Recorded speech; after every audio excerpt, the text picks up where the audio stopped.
Now, just before I start this video, I'm just gonna let you all know that I'm very unwell at the moment, so my voice was very strained during some of these recordings, so if I don't sound 100% normal, you know why. Now that's out of the way, let's begin. I could have been an orphan. I could have been dead. When I was 2, my mother, 20 at the time, was already a single parent. My parents had split the year before.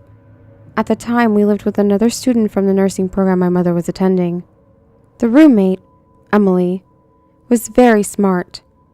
My mom had to study hard for her grades, but Emily was one of those people who could read a passage once and remember it. One Thursday night, Emily was trying to convince my mom to go out drinking with her, but Mom had a bunch of studying to do. Still, she didn't want to spend the night alone in the house, so she decided to go spend the night with my grandparents. The next day, Emily wasn't in class. When Mom got home, Emily's car wasn't there, but Mom didn't think much of it until she found Emily's purse. When Mom found out, she knew something was wrong. She decided to call the pharmacy where Emily worked as an assistant, and they told Mom that she hadn't showed up to work, and also to tell her that she was fired. Mom decided to call her boyfriend at the time, who later became my stepfather, and he came over to take a look around. When he found a broken window in the bathroom, he told Mom to call the police. The police arrived pretty quickly, this being a farm town in the south, and searched Emily's room. They pulled back the covers on her bed. Her sheets were soaked with blood. That's when Mom realized that Emily was dead. The police found her abandoned car out on a country road. Emily's body was found in a field nearby. She'd been raped and stabbed to death. Mom was, for good reason, terrified and decided to move back in with my grandparents. Eventually, the police found the man who'd murdered Emily. As it turned out, he didn't get his intended target that night. No, he'd been watching my mom for some time. He had even posed as a potential buyer of the house Mom and Emily were renting, and toured it with a real estate agent. In court, he tried to get this crazy letter that was supposed to be for my mom admitted as evidence. Anyway, the man got life in prison and my mom is supposed to be notified whenever he's released. She no longer lives in fear. This happened in 1985. I can't help but wonder what would have happened to me if she decided to stay home. Would I still be alive? Would I have grown up without a mother? I ache when I think about the terror Emily must have experienced, but at the same time, I'm glad it wasn't us, and I feel a little guilty about that.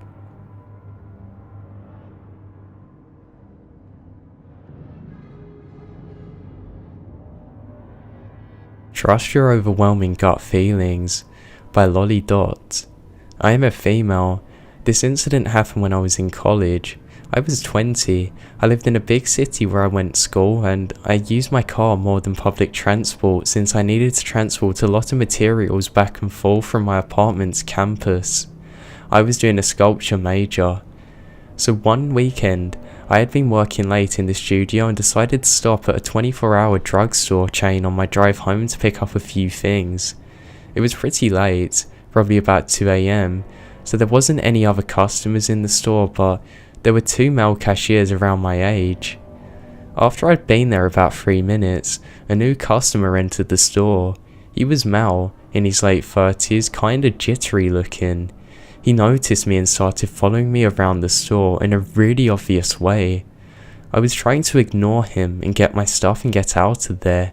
He then come up to me and started doing this psst noise like he was trying to discreetly get my attention. I kept ignoring him. Then he said, "Screw you, you stupid woman," and left the store. I just figured, whatever, you weirdo. As I paid for my stuff, I had this overwhelming gut feeling to ask the cashier if he wouldn't mind walking with me to my car, since that jittery guy had really creeped me out. The cashier said it was cool and we made our way to the parking lot. So I'm feeling more and more at ease, and about halfway to my car, I then turned to say thanks to the cashier for his help, and he then grabs my arm and says, "That guy is under your car." Surely enough, that guy was literally under my car. The cashier shouts, "What are you doing? I'm phoning the police." The jittery guy then starts scrambling out from under my car, and the cashier guy and me run back to the store and immediately call the cops. Now it scared me pretty good. Unfortunately, he ran away before the cops could get there.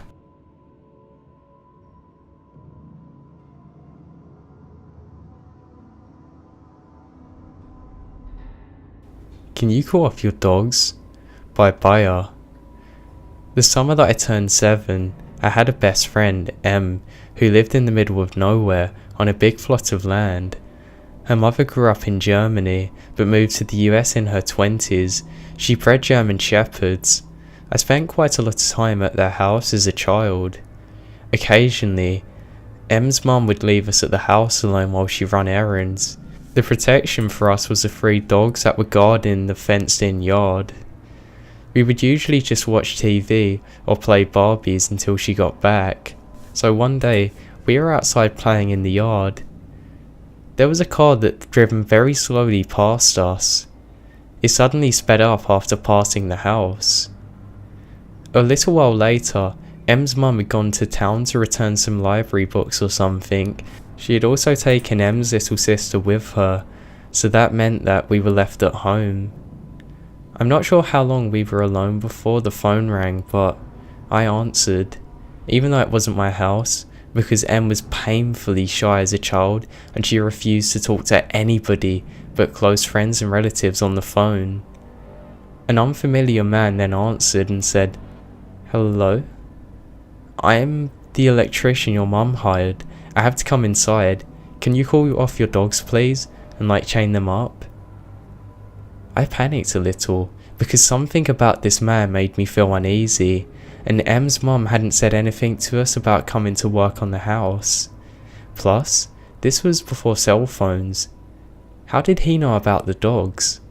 I guess he could have had a phone in the car, but there were no vehicles parked outside the gate, and the dogs weren't even barking or in sight. When Em's mum returned, she confirmed that she did not hire anybody to come to the property. None of us have any idea who he was or even how he got the number, but he never called back.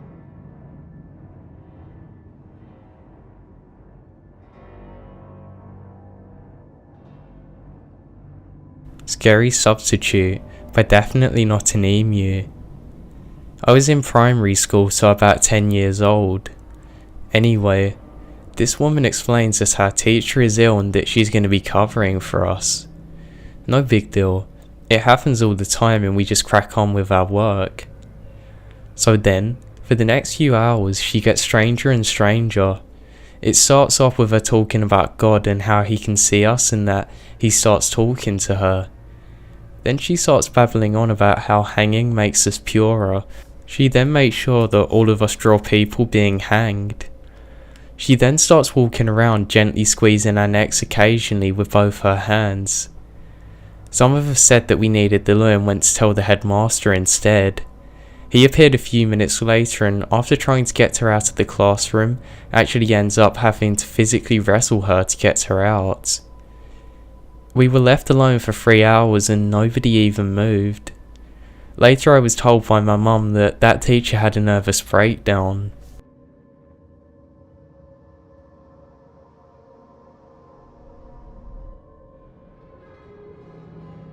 When I was in middle school, our school bus would always drop us off at the bottom of a hill. My sister and I would walk about 4 or 5 blocks to our house with a few neighbourhood friends. It would take about 20 minutes give or take, but on most days I was always with someone. One day it was incredibly foggy, like you couldn't even see past a row of houses. I was dropped off at my usual spot, this time alone. My sister was at an after-school program, and the other kids seemed to have been at theirs as well. It didn't matter to me though, since I just had a short walk. As I began walking up the hill, I heard the faint sound of an engine growing closer behind me. Suddenly the accelerator stopped, so I turned around. This was your stereotypical kidnapping van you see on TV, tinted windows in the front and none at the back. It seemed odd to me, but I kept walking my usual route. The van accelerated slowly, then stopped. I turned around to see that it would stay a good few meters closely to me. I repeated my walk a few times, only to notice that whoever was in the van was following me. My body broke out in a cold sweat. I had 3 more blocks to go, and it seemed as if this van was going wherever I was. I remembered stranger danger in grade school and turned the corner of the block by me. Once I heard the van accelerate again, I went into a sprint and hid behind one of the houses nearby. I heard the van stop, but the engine kept running. After waiting a while, I could still hear it, waiting patiently.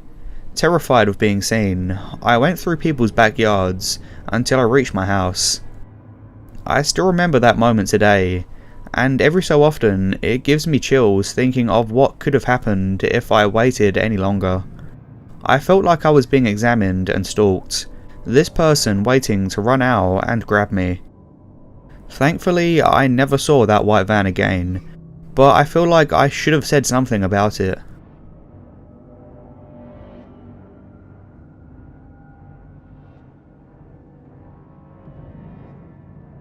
This is how easy it is for a crazy person to get into your house, by chimp with a limp. Back in my late teens in Dublin, Ireland, I used to head to a particular nightclub every single week and got to know most of the regulars there. It got to the point where I could literally walk to any table and I could at least know a few people there. So one night, I was introduced to a new woman that nobody really knew very well.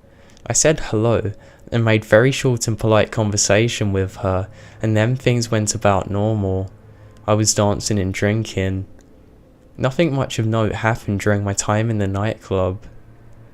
At the end of the night, I left a little earlier than my friends because I lived really far away outside the city, so I had to get a really expensive taxi home and got into bed, falling into a deep sleep. I woke up the next morning, sunlight streaming into my room, and immediately knowing that something was wrong. Too much weight on the bed. I spun and looked down at the end of the room, and there sat on the end of the bed was the woman from the night before, just staring at me wide-eyed. She had this weird demented look on her. It was horrible. I had no idea what to say, so I said nothing. I was so weirded out by her expression, and the whole bizarre nature of this situation took over. I was dumbstruck. It wasn't a lustful look, it was a very spooky, obsessive, insane one. I know for a lot of guys the idea of having some random woman appear in their bedroom might be a thrill, but this was nothing like that. It was scary, plain and simple.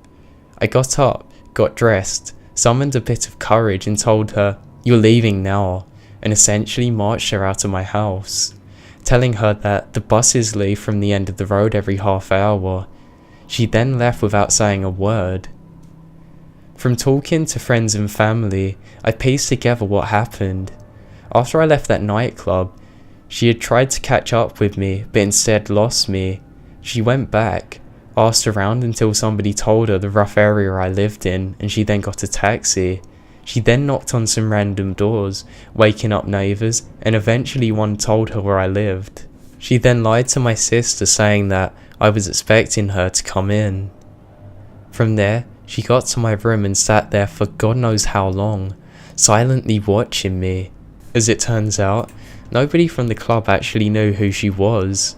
What really spooks me out though is that, if she really wanted to hurt me, she could have done absolutely anything to me while I was asleep. To be honest, I'm lucky that I wasn't killed that night. I really don't like thinking about this.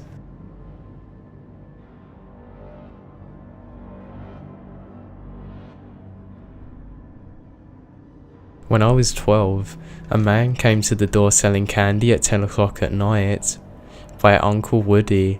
When I was about 12, in the early 1980s, my dad once again got custody, so I went to live with him. My dad would occasionally go out at night on weekends with a hot date, etc. to leave me home alone. I really enjoyed it. No babysitter, nothing. I usually had a friend staying over or one of my brothers were there, so it wasn't that scary.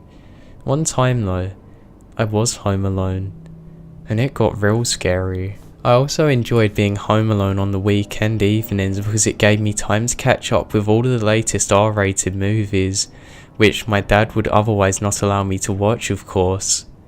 This particular night, I was watching Conan the Barbarian as it had just landed on HBO, so I dimmed the lights in the living room. At about 10 PM, the movie is about halfway over and there is a very loud knock on the front door. I was too short to use a peephole, so I ask who's there, and a man's voice says loudly, "You wanna buy some candy?" It was 10 o'clock at night, so I simply replied, "No thanks." 10 seconds then go by. I'm leaning with my ear on the door. He beats on the door again. This really startles me and made me jump up. "Do you want to buy some candy? Open the door." I said no, go away. He curses repeatedly. His voice sounds like a cross between Samuel L. Jackson and Ving Rhames. He leaves, but not for long. Confused? Shocked? I just go into the hallway and start listening. The rest of the house is a fortress, and my dad was a safety conscious person, always locking the windows and doors, etc. He was very afraid of being burglarized. When I would sometimes forget my house key, I was screwed because there was literally no way to sneak in. We lived in a cookie cutter development in a very safe urban area, but during the day, it was a ghost town. I mean, I was so shaken with fear when I realised how late it was and the fact that he was selling candy. I simply couldn't go back to watching my movie. I turned on all the lights and hid behind the couch. I think he's gone. Maybe. Suddenly, the man starts ringing the doorbell repeatedly. He's probably doing this for a solid minute. I'm frozen with fear behind the couch, clutching a steak knife. There was an adult at the door, not some friends or some kids playing a prank on me. I was sitting there terrified, but suddenly the doorbell episode stopped. He never come back after that. I never told my dad about it either, nor my brothers. I don't know why. It was so messed up that I pushed it out of my mind. As the time went by, it seemed to be more and more like a bad dream. I don't know what would have happened had I actually opened that door.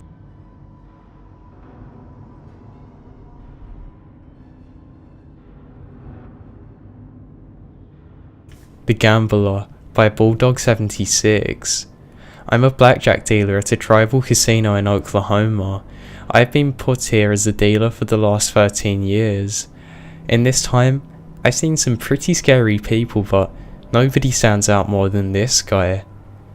So this guy is scary, and I'm not easily intimidated to say the least. He's about 6'2", medium built, has dirty blonde hair and big scars on his cheeks, and he reeks of Bud Light and Wilson cigars. He had a wife that always come in with him, and she always seemed to have fallen into something face first. He's a typical redneck idiot. He's not only mean to his wife, but he was hateful to everybody that he encountered. So one day, I was dealing him, and it wasn't going very well. I think I may have taken like $2,000 of his money, and that's when he started to call me things. When we encounter verbal abuse, we're allowed to have our pit boss have them removed from the tables. Now my pit boss is a woman, and he says, "I don't let no woman tell me what to do." As security is walking him off the tables, he looks me dead in the eye and says, "You better watch your back. I'll get my $2,000 back from this guy one way or another." After the altercation, he was banned for the next 30 days. Surely enough, after the 30th day, he was back on my table. I asked the boss if I can avoid the table because of our past interaction. My boss tells me he will keep an eye out on him and I'll be fine. So I get to the table and he just stares me down. I start dealing and he's winning. About 20 minutes into my 30 minutes on the table, he says to me, "Boy, am I glad you're paying me because I have a knife in my boot and I was planning on stabbing you." After my 30 minutes was up, I immediately notified my boss what he said. Security then taken him back, and sure enough, there was an 8-inch Bowie knife in his boot. This time he was given a life ban.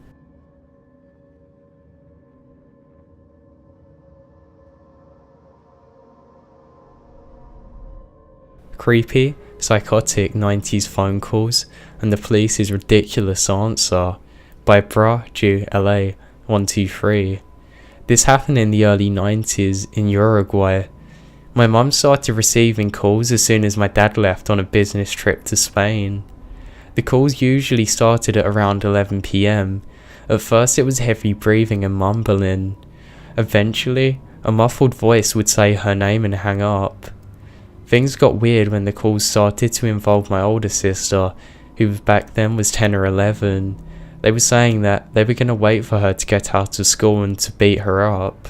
From that very day on, my mum would walk her to school daily and wait for her to go into class. When my mum got home, she received a call saying how pretty they looked today and described my sister's outfit, saying it was going to be a shame that it would end up covered in blood later. My mum called the police and they eventually found out who it was, but never revealed the name to my mum.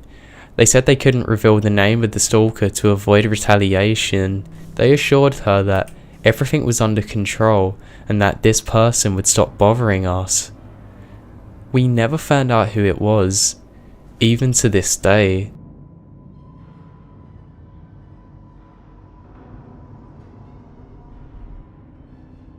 One day, when I was younger, my mum and I visited my aunt's apartment. It's a giant looking house with a side driveway that leads around to the back of a small parking lot for tenants, with the house entrances being off to the side, facing away and hidden from the busy street. I do not remember how old I and my cousin, my aunt's daughter, were, but to the best of my memory, we were both somewhere around the age of 8 and 12, with her being slightly older than I. It was still midday, and we were all hungry, so my mum and my aunt decided to go shopping and were then going to pick up pizza on the way back for us all to eat. Me and my cousin were ecstatic, as we loved pizza. Our parents left, and me and my cousin stay and watch TV with the volume really low while browsing her laptop. It's probably about 25 minutes after our parents left when we start seeing the front door lock shaking. We thought our parents were back home, but then we noticed something suspicious. Instead of the locks of the door quickly turning as if our parents got back, we instead saw that the locks were very slowly turning to unlock. We suddenly both realised it wasn't our parents, and definitely an intruder. We both stare at the front door silently, freaked out and frozen. I always thought those horror movies where the actors stand frozen in fear were like idiots and it was just fake, but it was in this moment that it proved me wrong. As we both stood there, frozen in horror, we saw the top lock finally turn all the way after what felt like half a minute. Then we start to see the bottom lock slowly start to turn. The door was probably half a second from being unlocked completely, when suddenly my cousin breaks free from being frozen in fear and sprints to the door and turns both the locks to prevent the door from being opened. We dared not look out the second story window to see who was trying to get in. We were horrified and stayed quiet, waiting in the living room. We didn't say a word to each other and just sat there on the couch. It was about 15 minutes later until our parents got home, where we told them the whole ordeal and they were shocked. We didn't know what would have happened if my cousin didn't sprint to lock the door, but to this day I can remember very vividly seeing the door lock shaking rapidly and slowly turning. It was definitely very creepy.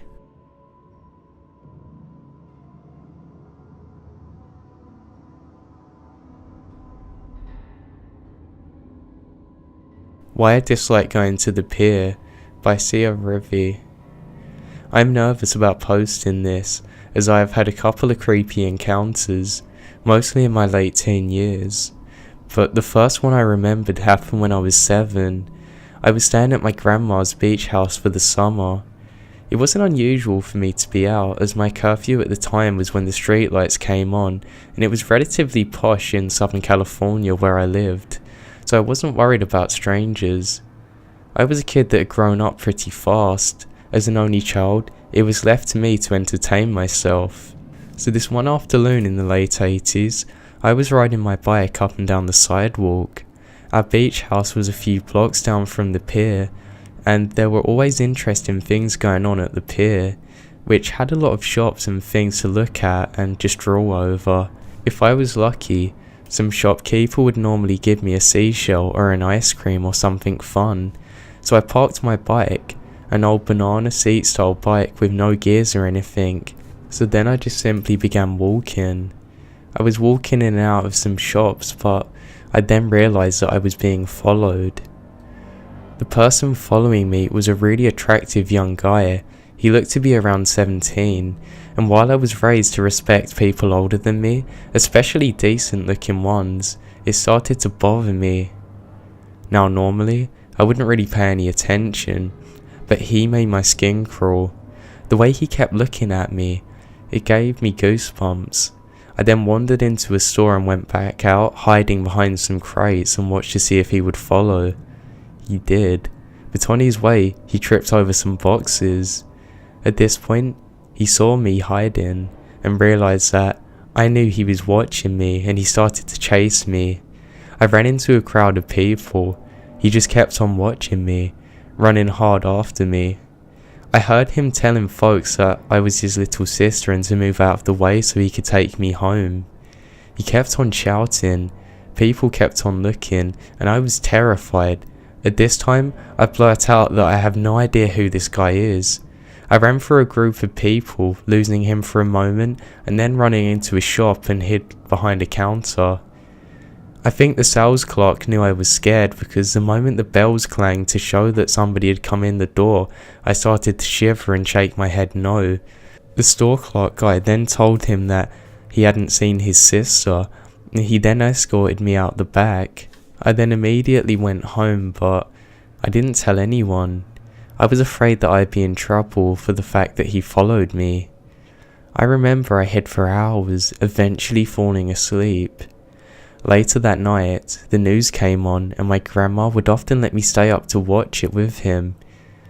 The breaking news story was that some little girl who had blonde hair like I did, who was 8, also around my age at the time, had been kidnapped off that very pier. I then told my grandparents what had happened, and they talked with a police officer and given a description of what I'd seen. A few months later, they found her body.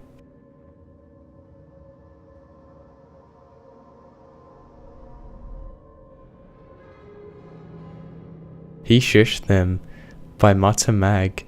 This didn't happen directly to me, though I was in the home when it happened. The witness to all of this is my oldest sister, Tori, around 1999. My sister and her friend Chrissy were 16, and Chrissy had just gotten her license. They'd been out joyriding in Chrissy's Davili. We lived in a newer development in a pretty rural area, so there wasn't much else to do for fun.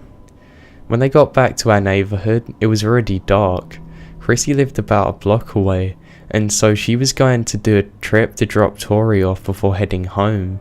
Now, the house that we lived in had a large extended patio from the front of the house that had trees along either side blocking the view of the driveway. Chrissy stopped the car in front of the driveway, and Tori was about to get out of the car when suddenly Chrissy grabbed her arm. Tori looked back when she suddenly saw a look of fear on Chrissy's face. She turned back towards the house to see what caused this reaction and saw a figure crouched in the shadows between the parked cars.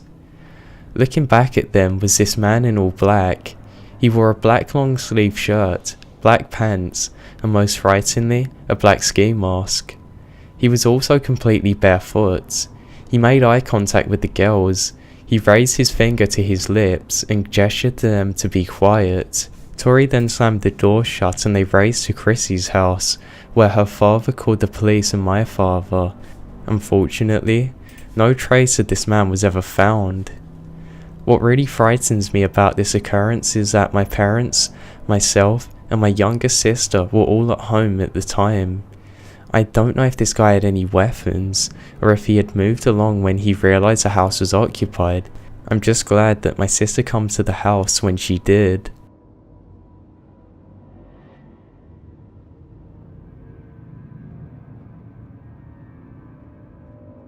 Oh, I'm sorry, wrong house, by Delanera. When I was 12, my friend and I went to a church swim thing, and afterwards, I would spend the night at her house. To my surprise, her mum wasn't home when I got back. She left a note saying she went to get groceries with my grandparents. I had never been without an adult supervision in my entire life up to that point. I was very much on edge. Their apartment building had the door handle where you punch it in the right pegs, and each apartment had a patio or balcony. Her mum had mobility issues, so their apartment was on the ground floor, and their sliding glass door was right next to the main door of the building. So we're sitting there, watching Nickelodeon, and this man tries to open the sliding door. It was locked. The block of wood was in the tracks, so it wouldn't budge, and the vertical blinds were halfway shut. After a few seconds, he leaves. Then the inside door opens, but he gets stuck on the chain. We screamed and the man said, "Oh, sorry, wrong house," and then left. My friend relocked the door and said her mum would be home soon. So not even 5 minutes later, the same man puts his hands on the sliding door and looked at us.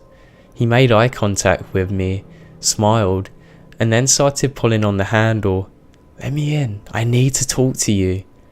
We both screamed and said that the police were called, and then he ran off. About 10 minutes later, her mum and grandparents came home and we told them about it. They were mad we hadn't actually called the police, but we didn't care. It was over. Except it wasn't. Her mum was sitting in her motorized recliner, and she was a large woman, scary as hell when mad too. We then heard a metal clicking sound, and the door was opened. He was standing there, bug-eyed at seeing my friend's big mum. She said, "What are you doing?" And he said, "Sorry, wrong house," and ran. Her mum called the police this time, and the police said he obviously knew somebody in the building since he knew the pegs and how they opened, but he also had some lockpicking stuff on him because the doorknob showed signs of tampering. The police never actually found out who he was either.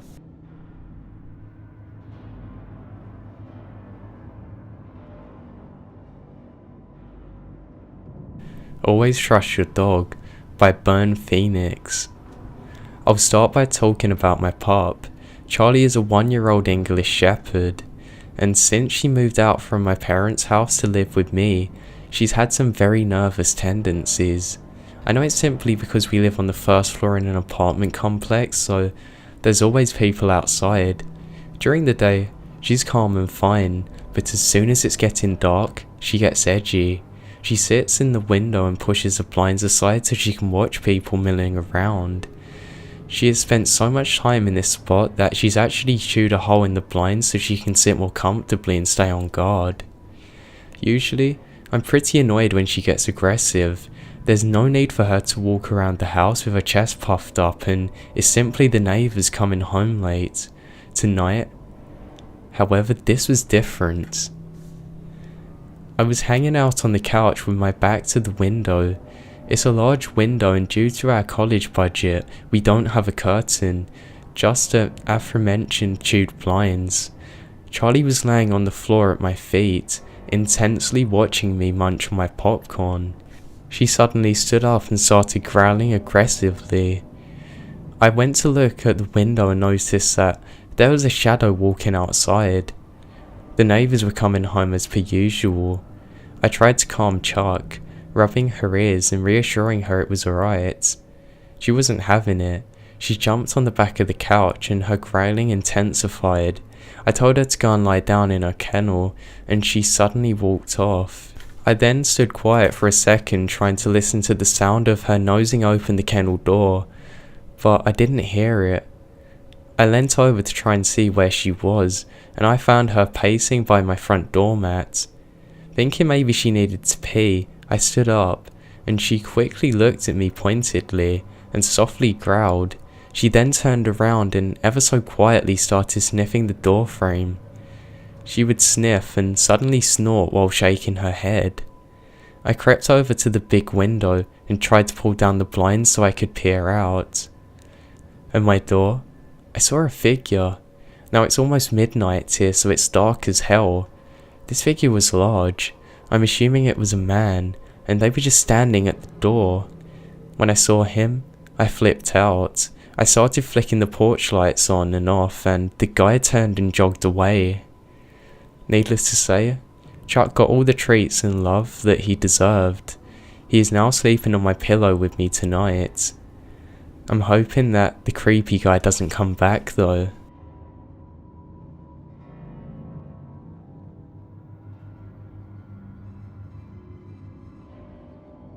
To whoever tried to break into my house tonight, by Derpy McMuffin 89. First, I need to provide a little backstory.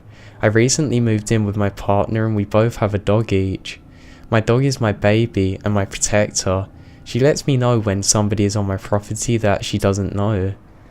My partner had just left the country for 2 weeks, so I was home alone.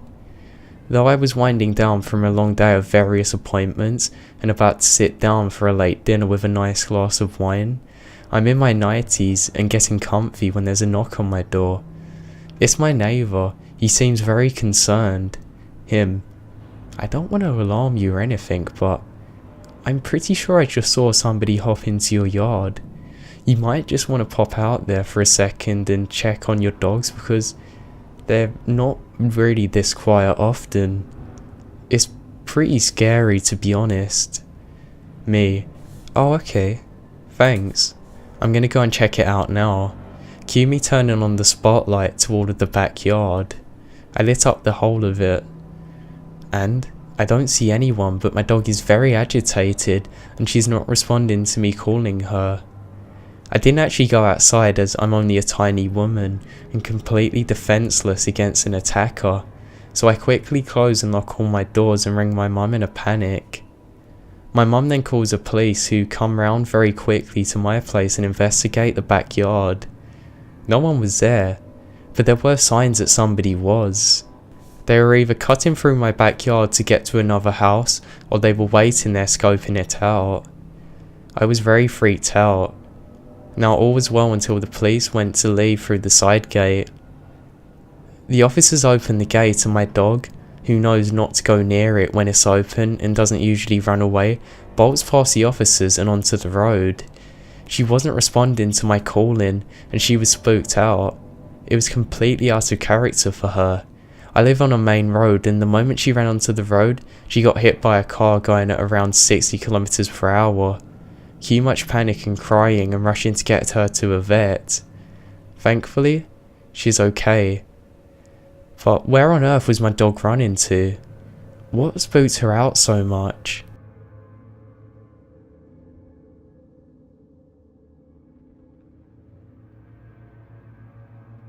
My friend introduced me to Let's Not Meet and encouraged me to post this story. This story takes place a few years back when I was still rather new to the whole cop thing. I had recently moved into a new apartment building not too far from my place of work. The landlord was a relatively nice man. If you had a reason for not getting your rent in on time, he understood. His son, however, was a huge dickhead. He lived with his father, unemployed and lazy, and would frequently wander the building. He often hit on female tenants, cornering them and talking to them or even trying to follow them into their apartments on some occasions. He'd get fairly upset when he was rejected, and would often stay on that particular floor for up to a month after rejection, watching her come and go and riding in the elevator with. My neighbor was once so scared that she would ask me to walk her out, but he was relatively harmless. He never raised a hand to a woman. Then the burglary started. People started complaining of missing small things like a couple bucks, a piece of jewelry, maybe a video or two, but there was no evidence, no security camera footage, no signs of a break-in. Then certain things started going missing from the female tenants' apartments. Perfume, a piece of clothing here or there. It got really messed up. Way back then, I worked nights. I would often come home from work in the wee hours of the morning and pass out in my bed. But there was always something I would do before that. I'd lock my bedroom door. After growing up with 2 older siblings who didn't much respect me at all, I started locking my door because they'd often barge in without knocking. I guess this translated into adulthood as well, and I'm glad it did. I had the night off one night and was using that night to catch up on much needed sleep when I heard it. It was fuzzy at first, but the second go around I heard it, it was loud and clear. Someone was trying to turn the doorknob on my bedroom door. I heard the doorknob jiggle again and heard a soft fuck before I got out of bed slowly and quietly. I own a few firearms, rifles, a shotgun, a few handguns. but they were all stored safely in a locked gun safe, except for one. My favorite revolver that I frequently used for recreational shooting and kept in the bottom drawer of my nightstand. I grab it, check the cylinder. Looks like the fucker in my apartment has a 50% chance of living if I pull the trigger. I hold my gun and listen. The doorknob has stopped jiggling, but I could still hear him out there. I listen at the door and he's definitely no longer there, but I can hear him shuffling around.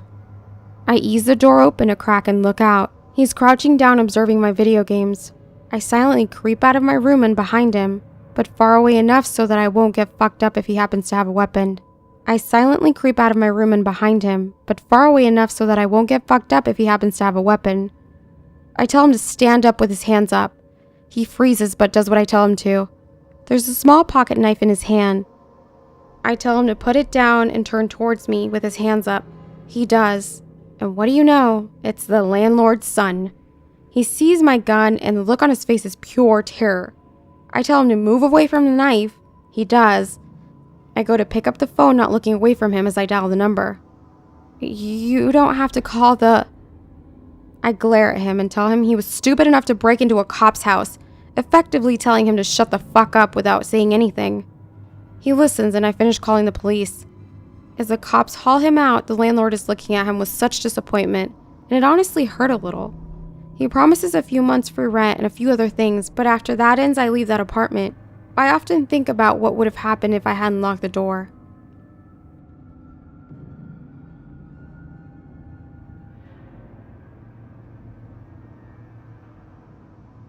The Noise on the Balcony by Mock Trial with J.R. Reinhold. While we were in graduate school, my husband and I lived in student housing in a large apartment complex. It had approximately 60 units. To get into the complex, you needed a key, and you also needed a key to access the stairwell. We were up on the 3rd floor and had a balcony that we shared with our next door neighbours. Because it was a small balcony and not very practical to hang out on, we all primarily used it to store odd items such as bikes and whatnot. So one night around midnight, my husband and I heard an odd clanging noise coming from outside. We ignored this at first because hey, we live in a big apartment complex in a busy area of town. Noises happen. However, the noises continued, and eventually my husband decided he should get out of bed and check it out. He opened the door to the balcony and the noise stopped. He then stepped out and looked around, noticing nothing amiss. He then started to go back inside, and when he happened to glance down at the floor of the balcony, he noticed there were fingerprints wrapped around the lower railing. He did a double take, then peered over the edge to see that there was a guy dressed in all black, wearing a ski mask and a backpack that had a baseball bat thing sticking out of it. So apparently my husband's fight or flight instinct is a bit defective, because he immediately said to him, "Hey, what are you doing?" And apparently, Ski Mask Dude's ninja balcony climbing skills didn't transfer into coming up with a credible story. He replied with, nothing. At this point, my husband snapped back into common sense mode and started to yell for someone to call the cops. The Ski Mask Dude went all parkour style at this point, dropping from balcony to balcony, landing on the ground. He then managed to somehow throw himself over the 8-foot cinder block wall surrounding the complex with lightning speed. The police then come out, looked around, and found nothing. It wasn't until the next day that we discovered that our next door neighbour's bike had vanished the night before. Not only that, the ski mask dude managed to scale up 2 floors of the balconies. He'd actually gotten onto our balcony and gotten the bike off and tried to take it down to the ground. He didn't take it with him when he left though, but it was also there when the cops looked around that they found that he wasn't alone at night. We then got security cameras installed at the complex within the week and there were no other incidents. I just wonder what he was doing with that bat and what he would have done had my husband not seen him first.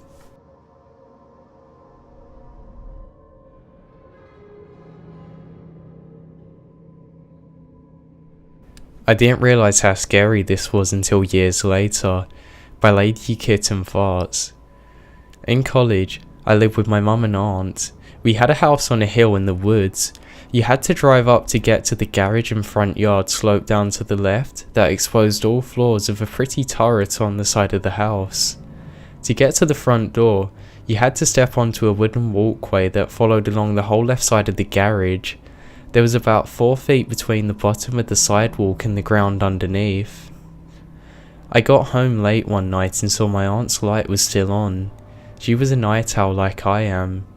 I pulled in, parked and walked up to the front door. It was dark, but I could see there was something wrong with the doorknob. It was hanging out of the door and the screws were mostly out. I unlocked the deadbolt, locked it again and went upstairs to ask my aunt what had happened to the doorknob. She looked at me really confused. She told me that she had just been out there smoking and it was fine. I told her it was broken and she agreed that it could have literally only have happened minutes before, and she didn't even seem to notice anything out of the ordinary. So we both go downstairs and I show her the door. Her face then turned white. We realised that in the time between her shutting the door and me getting into it, somebody had tried to break in by pulling the locks out. We had many more instances after that.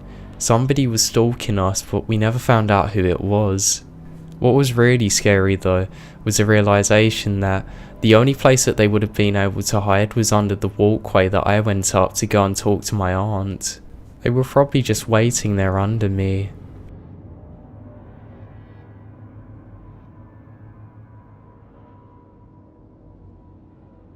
Being from a third world country, you see a lot of shit happening all over the world. You never think it's going to happen to you.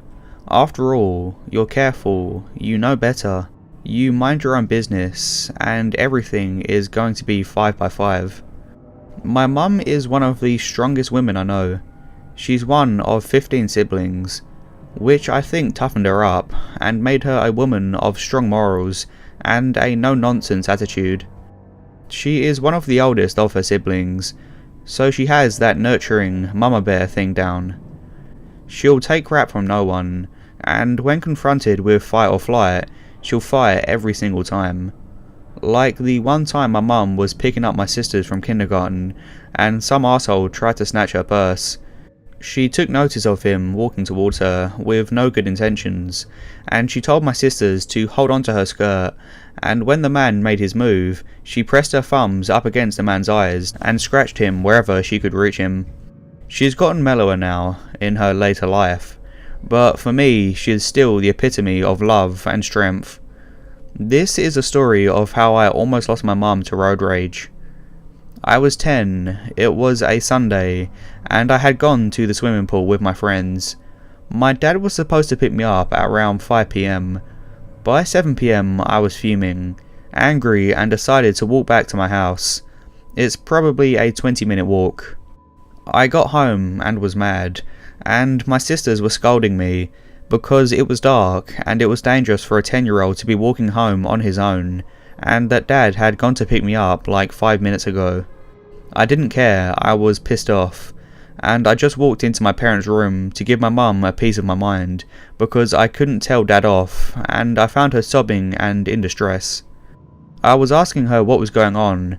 She was angry at my dad and she didn't want to talk to him again. My anger faded and my curiosity strikes instead.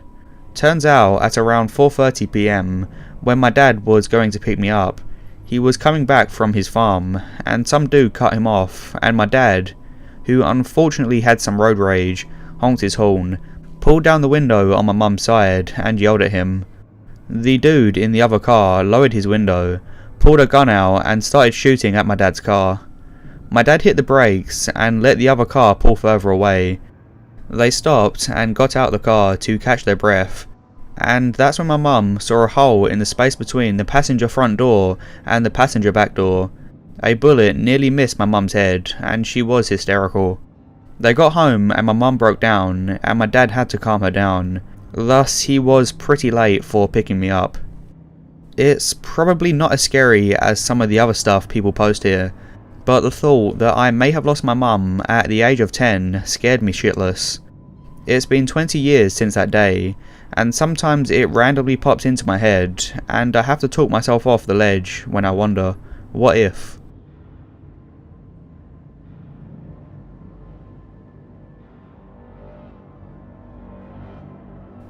Accidental Creeper by Keen Edge 422.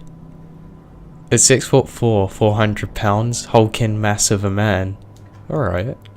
I've never been one to be concerned about walking alone at night. I really can't fathom somebody trying to creep on me, and I'm not what anybody would call a prime mugging target.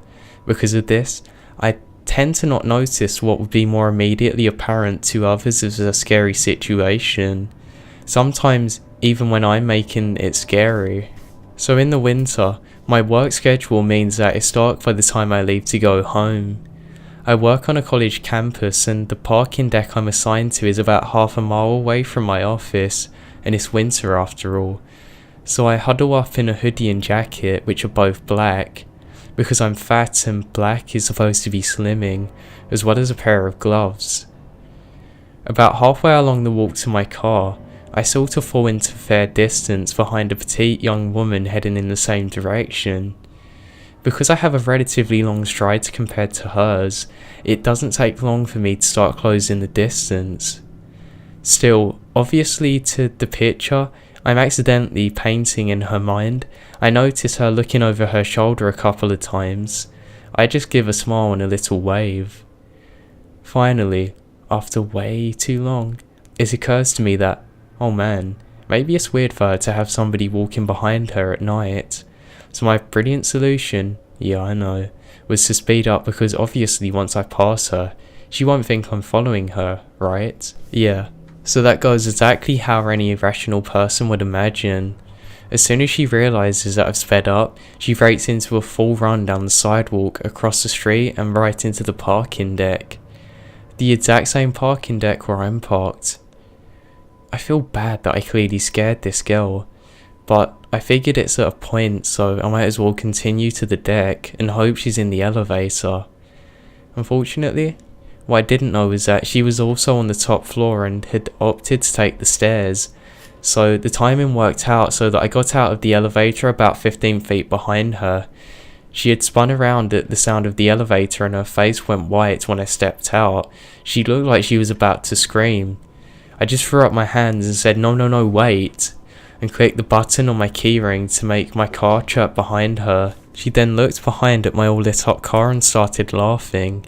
She then got out her keys and the car directly in front of mine lit up as well.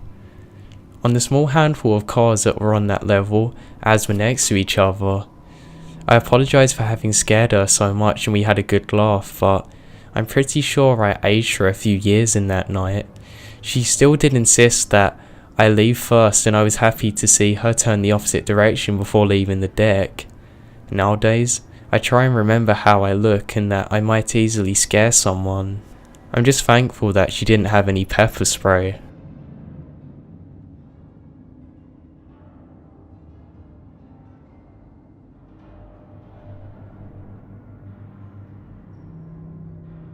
Creep used to be my neighbour by Parrot Ashley.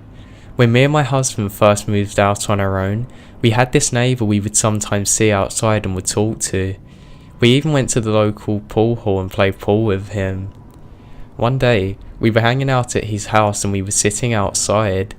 The cutest little kitten then walks up in the yard. My husband and I are animal lovers, so I'm all about this kitten. My husband and neighbour then walked to the side of the house. They're gone for maybe about a minute or two and my husband returns. Now the look on his face was that of both horror and fury. He looks at me and says, "He killed that cat." I get up and walk around there and my husband is holding this kitten. The neighbour had hit him in the head with a rock, but at this point the cat's still breathing. It had knocked him out. Long story short, we took that kitten to the vet and it had to have an eye taken out. And that was our kitten. We've had it for about 10 years now, and he's one good mouse killer.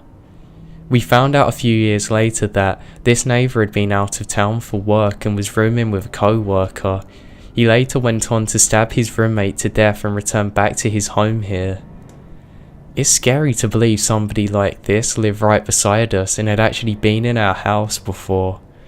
Obviously, after the kitten thing happened, we stopped talking to him after letting him know what we thought about what he had done.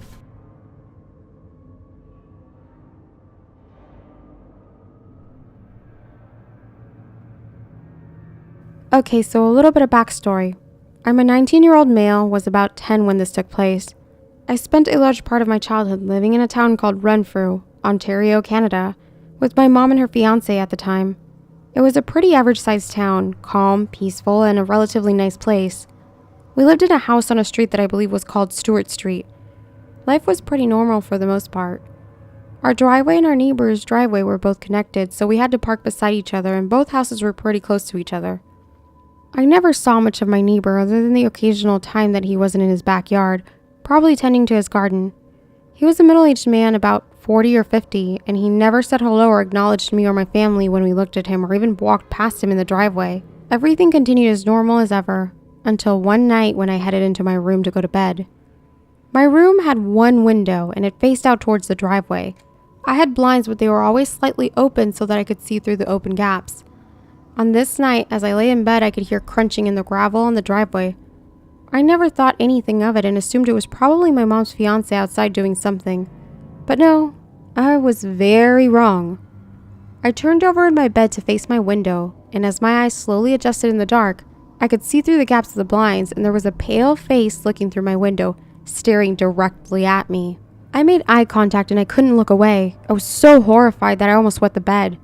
I tried to scream out for my mom, but I was too scared of him hearing me and breaking through the window. He continued to stare, but it was almost as though he was looking off into the distance towards me, like someone who was zoned out. Finally, he slowly raised his head up to the roof, and he started fucking screaming at the top of his lungs. "Shut up, you fucking birds! Shut the fuck up! Shut up, you motherfuckers!" The second he started screaming, I got chills. The creepiest part of it all was that there were no birds. No birds chirping, no noise, nothing. Other than him. His screaming was so serious and so full of rage that it felt as though he was legitimately enraged by these imaginary birds. Somehow, everyone in the house except me managed to sleep through the screaming, which went on for almost the entire night. I did not sleep a wink, and the man didn't leave my window until around 4 a.m. When morning came, I was far too scared to tell my mother about what had happened. I just went about as I usually did. The door we entered the house from was in the backyard, which meant when we left, we had to walk through the driveway. Usually, my neighbor was never outside, but one day I was walking to school. He was standing in the driveway about to get in his car. I did my best to look down and avoid him, walking as close to the wall of my house as possible. When I noticed out of my peripherals that he was standing completely still, holding his car door open, watching me walk, my eyes naturally darted toward him, and I could see his eyes watching me, full of something I can only describe as intent.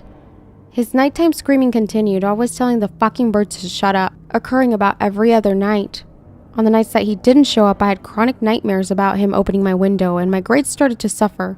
I was in a constant state of terror. Eventually, I realized that I had no choice but to tell my mom what was going on. I woke up after one of my nightmares and went into her room and told her about our neighbor.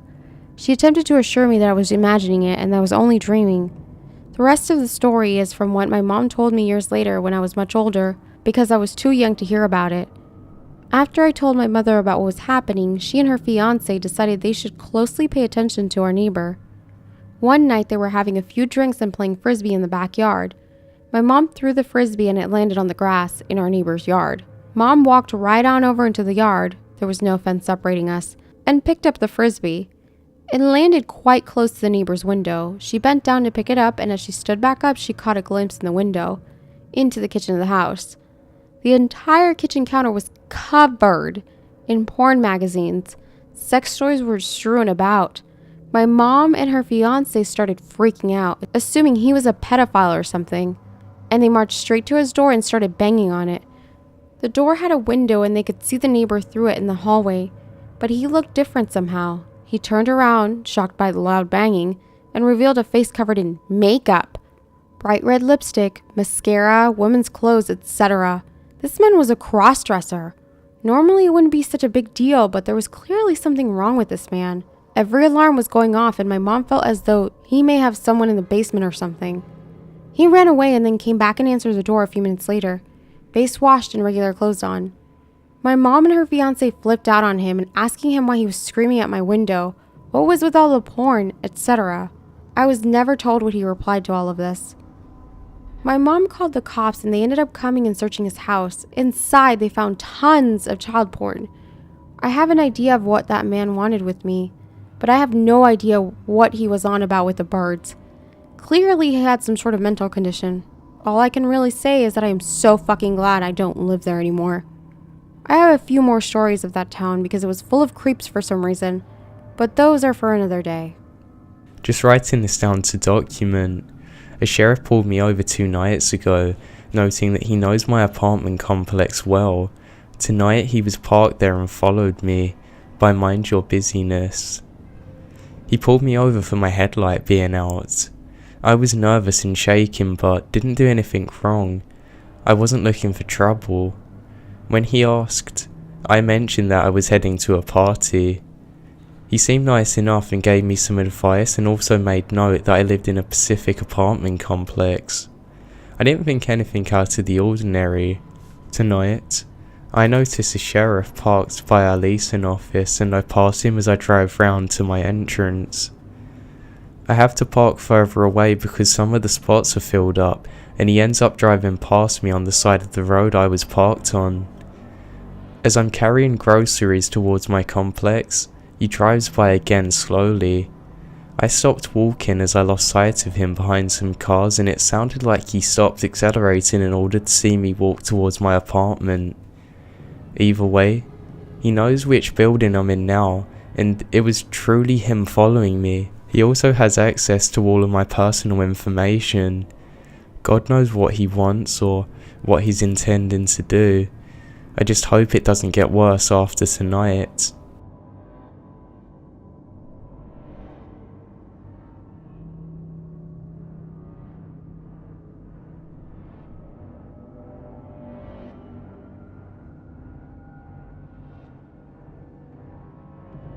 A couple of years back when I was in college, I was the victim of a long-term stalker.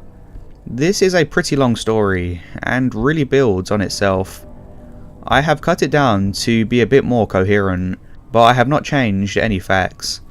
Also, quick note in the texting sessions, the things I say are always prefaced with me. The other stuff in quotes is the stalker. Also, I'm a male and was 20 at the time. It started out fairly innocuous. On Valentine's Day, I started to receive secret admirer type text messages from an unknown number. I assumed it was a friend of mine playing a joke, as I was in a room with a handful of tech-savvy people at the time. I tried to gauge their reactions, and asked if anyone was messing with me. They all denied it, and I believed them. They're pretty bad liars. It was further confirmed that it was none of them when I got a phone call from the number. A voice on the other end said, "Is this?" my name. I replied, "Yeah, who's this?" hoping I could identify the voice. At that point, they hung up and resumed texting. At the time, a lot of my friends lived together, and the people who didn't live there and enjoyed pranks weren't really committed or knowledgeable enough to sign up for a fake number texting service. Things started to get weird when the person began asking pretty personal questions, including repeatedly asking, "Are you doing something tonight?" to which I replied, "Yes, I was working." But they kept insisting we should meet up. On top of all this, I was getting various images sent to me from a separate email, username @textnow.me. This confirmed it wasn't a real number, and I now had a username to connect to the person. I don't know if it was their intention, but I actually enjoy trying to figure out shit like this, and took it upon myself to expose this person without giving away anything about myself. So I kept it up. I texted them back for a while and dug more and more information out the person, compiling it into a profile and eliminating possibilities. Unfortunately, this just encouraged them, as they insisted I send pictures, "Take pics. Pics add to the convo," etc. Then they sent a weird one. A white lacy dress hanging in their closet with the accompanying text, My wedding dress for when I marry you. various heart and love emojis. Pic of your reaction. Me, no.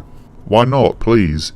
Pics of your surroundings, please. Your room, your face, anything more. Me, you gotta tell me who you are, otherwise I'm definitely not sending you any pictures. I'm not telling you who I am until I feel comfortable. You've gotta be fucking kidding me. You're the one who's uncomfortable. They continued to pry about where I was going to be that evening, and I still refused to give details. They then dropped where they were going to be, a party on campus that night. I couldn't go regardless, I was working. I should also mention that the texting conversation was all over the place. It was like 3 different people were all trying to talk to me about different things all at once. Again, I was bombarded with personal questions about past relationships and what kind of girl do you find yourself most attracted to. There was a little bit of back and forth, nothing too interesting. Then I got another bombshell. They asked if I lived in apartment 68, which I did. I lied. Me, close but not quite. Oh, could have sworn. Where do you live? Are you involved with anyone at the moment?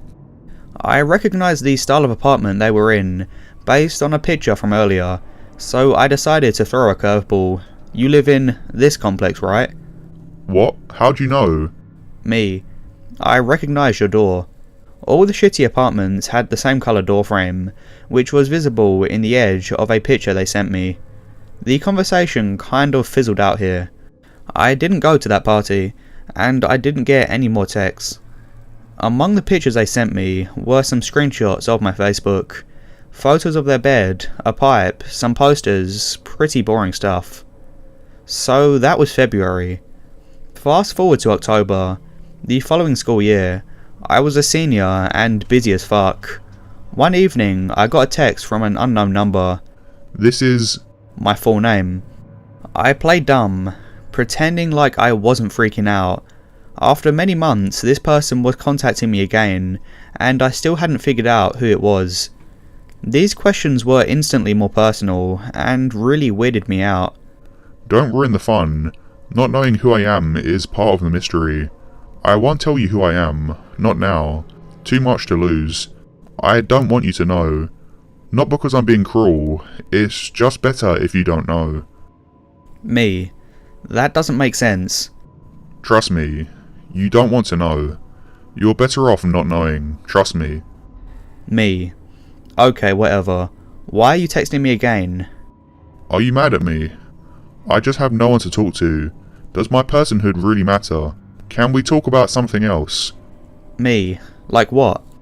At this point I'm pretty tired of this shit, and trying to work, but I do want to see if I can pick out any more details, so I'm doing the bare minimum to keep this going. Do you celebrate Halloween? I guess I'm boring you. I have a better question. Have you ever been in love? Me. No. How do you know it if you've never experienced it? For a response so extreme, you would think you've experienced it before, but I guess it's a matter of perspective. You must be a godly man then. These texts are coming as fast as I can keep up. Was that too harsh? Me. What a response, bye. Explosions and violin emojis. The next day, around the same time, I got another text. Keep in mind the person is referring to their friend, but I honestly believe this friend is made up. I was talking to my friend about you today. Me. Who's your friend? Don't you want to know what we talked about? Me. Yeah, sure. Then like 3 hours later they replied. We just talked about how you seem like the type of person to fall in love quickly. You're a sap. Not in a negative way, just an observation. You're like wishing for the one. Me. Lol. All you care about is finding my identity. That would be the most awkward thing ever. Why so eager? Wouldn't you be weirded out? Me. No, probably not. This was a lie. We've been in class before. Me. What year? Maybe if you got to know me, you'd figure it out. Me.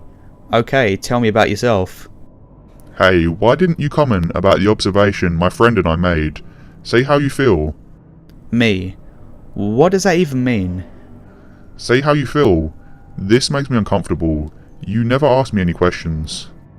I started messing with them, asking really random questions. This made them really mad. Me, do you like cats? Do you like long walks on the beach? I live by the beach. Me, which one? A famous one. A lot of people have sex on the beach under a blanket at night. Me, near a city. How do you like... State of the town I'm from. Me, how do you know I'm from there? The internet is my best friend. Are you nervous? You're just a boy. You're boyish. Let's admit it, nothing bad. It's cute. How old are you? Me, you haven't figured that out already? When's your birthday? The month and day, please. Tell me now. I just want to know your sign. Me, Virgo. Oh my god, I like Virgos. You're obedient, submissive, like a puppy dog. Isn't that funny? I just laughed. Now I ask you a question. Have you been in a relationship before? Why did your relationship fail? Me, I'm not telling you about this. This is annoying. Then they sent a ton of different photos from Google. My friend asked me to ask you something, but I don't think I will. Me, what? Can we change subjects now? How was your day? Mine was bad, but I don't want to relive it again. It was something I did wrong, so I have myself to blame. She wanted to ask something intimate, but I'm not going to share, since you don't like talking about that. It's extreme, you're probably not going to answer. I feel sick asking it. You don't have me. I'm just the messenger. I'm embarrassed. You're not going to answer. Me, I could. Okay, so...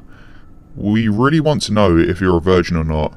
Scratch the virgin part. Ever had intercourse is a better phrase. I knew you wouldn't answer. I didn't answer, and they didn't write anything else. This was all October. This is December, the end of semester. Hey, Me, who is this? it's me. I can tell you who I am when I leave campus. I'm never going to see you again, but I can tell you who I am. Me, alright, tell me. When I leave campus, I'm never going to see you again. I'm going to be gone. You're so serious. Hello? I'm leaving next week, so you're ruining it though. Now I just want to punch you. Sorry, I didn't mean to send that. I'm sorry. Oops. Then they proceeded to call me multiple times. I denied every call, but they kept coming. I think there were 14 calls that night. Then a text from a new fake number. Oh my god. Sent from textnow.com. Me. Please, can you stop texting me? Then there were more calls, so I turned off my phone. The following week, I was in the class, TAD. Students were presenting their final work on the projector, and I had queued multiple tabs on the projection computer. 2 different students had work on Google Drive. When the second student logged into their account, they didn't open a private window, so it logged on to their first student. Hope that makes sense. I saw this happen, but the first student wasn't in the room, so when she came back, I asked her to re-log in. We were both standing in the projection booth. She was on one end of the computer, and I was messing with the sound system and the other side. She was at one end on the computer, and I was messing with the sound system on the other side, but happened to turn and look at the projector screen when she was logging into Google. This hit me like a ton of bricks. The username she logged in with was the same username as a TextNow account that had been sending me photos. I quickly turned away and pretended to be busy with something until she finished opening her work. I thanked her and she left the booth without realizing her mistake. I tried to play it cool, but inside I was going crazy for the rest of class. After almost a year, I knew who it was. She finally slipped up, and honestly, I was more scared now than I ever had been. This person had a history of being pretty creepy around my friends, and although she had never personally interacted with me outside of class, all my friends had strange experiences. Side note, here are 2 abbreviated ones to fully illustrate the craziness. My friend Michael was working endlessly on his thesis in the building. He was about 50 hours into a no-sleep work binge, and it's like 7 AM. She walks in and starts working on a computer in the lab. Another guy, Dave, comes in and remarks about Michael. "You're still here." Michael said, "I've been working for days. starting to see things out the corner of my eye. Sometimes I see a tall man in a suit. She immediately turns around and says, "You see him too?" Michael has no idea what to say, and Dave makes a joke about it being a ghost of the building. Michael has no idea what to say, and Dave just makes a joke about it being the ghost of the building. She doesn't say anything and goes back to work. Another friend, Isaac, also worked late in the building, and sometimes would find her waiting outside the door around 3 AM, and she would follow him home. Occasionally she showed up outside his door at night, and demanded to be let in. One time, while I was actually at his place, she came to the back door with a peephole, and knocked for upwards of 20 minutes. We pretended to not be at home, and shut all the blinds on the front of the house, and went upstairs.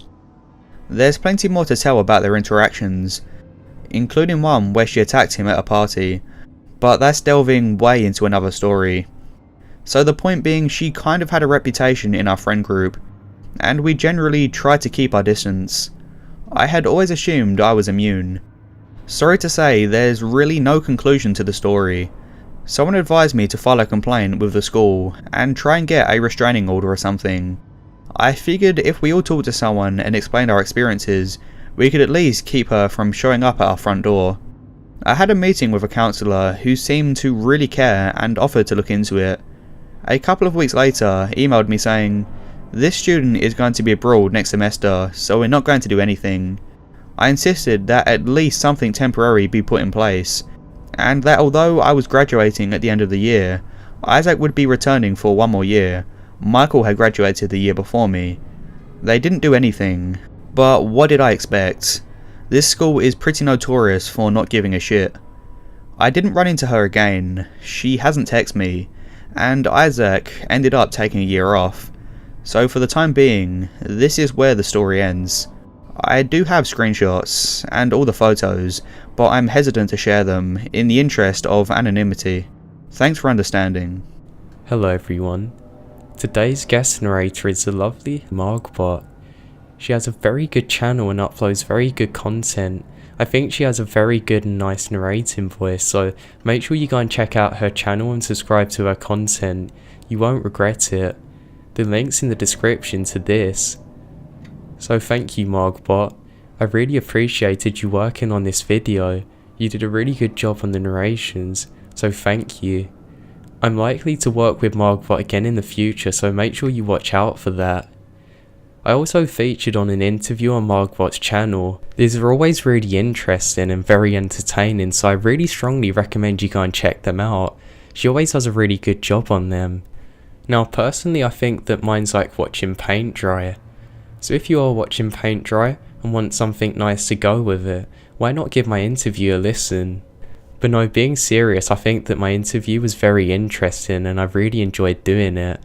I think that a lot of you would find out a lot of new things about me if you listen to it, so I really think you should watch it because it should be really entertaining.